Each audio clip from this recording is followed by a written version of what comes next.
Halo semuanya, kita dari kelompok 2 mata kuliah Dasar-Dasar Pancasila akan sedikit menjelaskan tentang Pancasila sebagai sistem filsafat. Sebelumnya, kita beranggotakan 6 orang. Yang pertama, ada Anissa Eka Febrianti dengan NIM 21041344012. Yang kedua, Muhammad Hilmi Cahyadi dengan NIM 21041344031. Yang ketiga, ada Cayu Vita Anggraini dengan NIM 21041344032. Yang keempat, ada Endang Wulu Girit Ningrum dengan NIM 21041344009.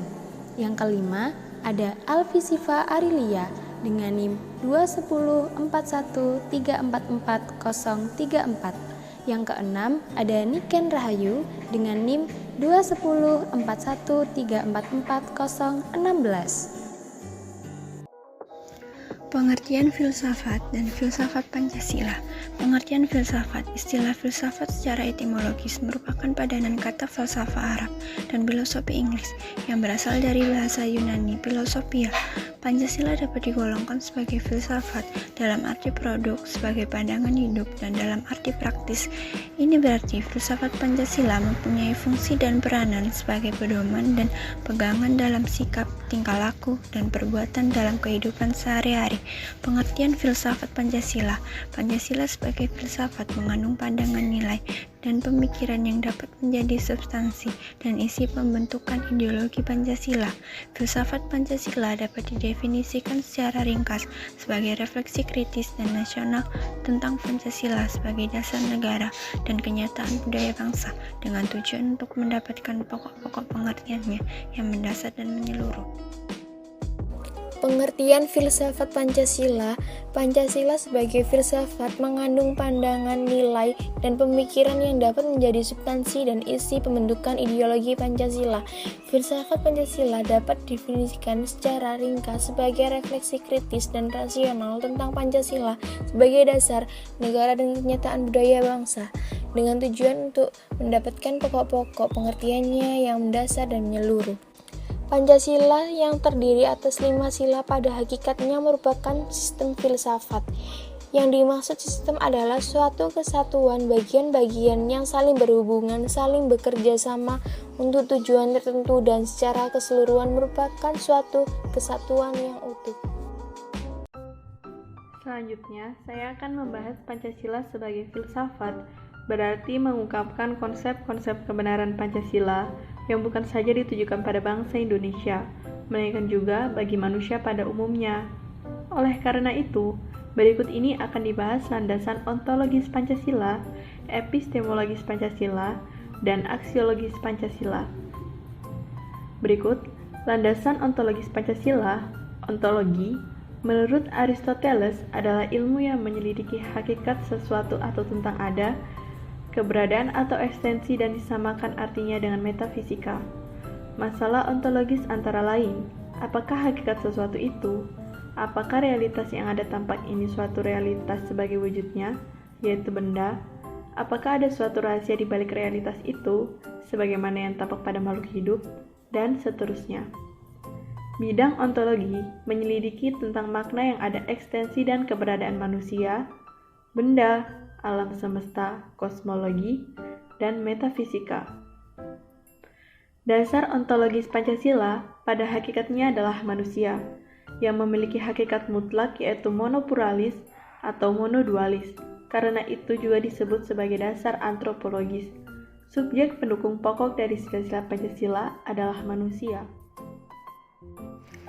Hubungan antara negara dan landasan sila-sila Pancasila adalah hubungan sebab akibat. Contohnya, landasan sila-sila Pancasila yaitu Tuhan, manusia, satu, rakyat, dan adil adalah sebagai sebab, sedangkan negara sebagai akibat. Kedua, landasan epistemologis Pancasila.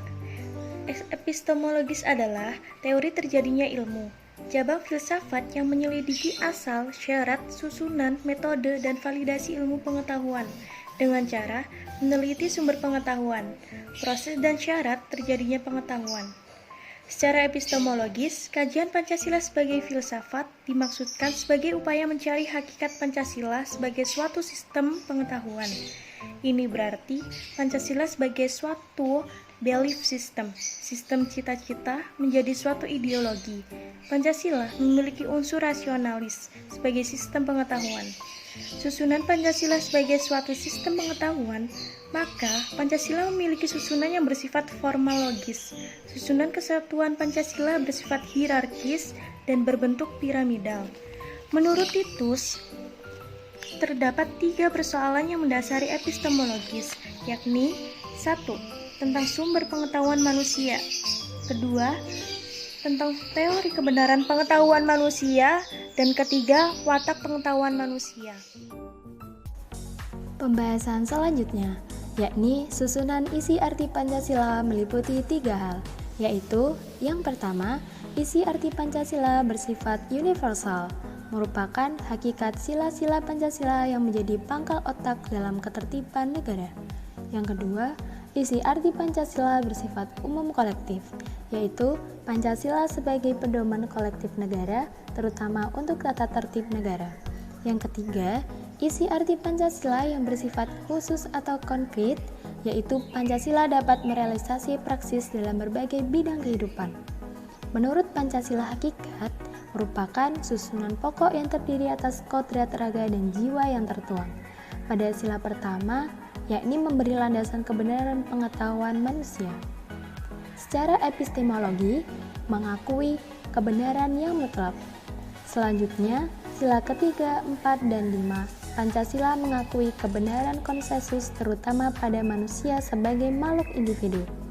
Sebagai suatu paham epistemologi, maka Pancasila mendasarkan pandangan bahwa ilmu pengetahuan hakikatnya tidak bebas nilai, karena harus diletakkan pada kerangka moralitas kodrat manusia, serta kerangka moralitas. Nomor 3. Landasan aksiologis Pancasila.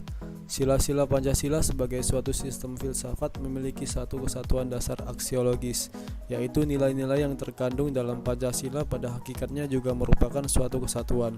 Aksiologi Pancasila mengandung arti bahwa kita membahas tentang filsafat nilai Pancasila. Istilah aksiologi berasal dari kata Yunani aksios yang artinya nilai manfaat dan logos yang artinya pikiran, ilmu atau teori. Aksiologi adalah teori nilai, yaitu sesuatu yang diinginkan, disukai atau yang baik. Bidang yang diselidiki adalah hakikat nilai, kriteria nilai, dan kedudukan metafisika suatu nilai. Nilai, value dalam bahasa Inggris berasal dari kata Latin valere yang artinya kuat, baik, berharga. Dalam kajian filsafat merujuk pada sesuatu yang sifatnya abstrak yang dapat diartikan sebagai keberhargaan, worth atau kebaikan, goodness. Nilai itu sesuatu yang berguna. Nilai juga mengandung harapan akan sesuatu yang diinginkan. Nilai adalah suatu kemampuan yang dipercayai yang ada pada suatu benda untuk memuaskan manusia, atau yang disebut dengan Dictionary of Sociology and Related Science. Nilai itu suatu sifat atau kualitas yang melekat pada suatu objek.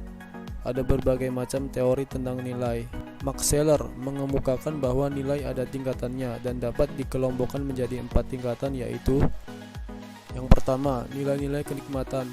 Dalam tingkat ini terdapat nilai yang mengenakan dan nilai yang tidak mengenakan, yang menyebabkan orang senang atau menderita. Yang kedua, nilai-nilai kehidupan. Dalam tingkat ini terdapat nilai-nilai yang penting dalam kehidupan, seperti kesejahteraan, keadilan, dan kesegaran. Yang ketiga, nilai-nilai kejiwaan. Dalam tingkat ini terdapat nilai-nilai kejiwaan atau yang disebut dengan geistige Wert, yang sama sekali tidak tergantung dari keadaan jasmani maupun lingkungan. Nilai-nilai semacam ini misalnya keindahan, kebenaran, dan pengetahuan murni yang dicapai dalam filsafat. Dan yang terakhir adalah nilai-nilai kerohanian. Dalam tingkat ini terdapat moralitas nilai yang suci dan tidak suci. Nilai semacam ini terutama terdiri dari nilai-nilai pribadi.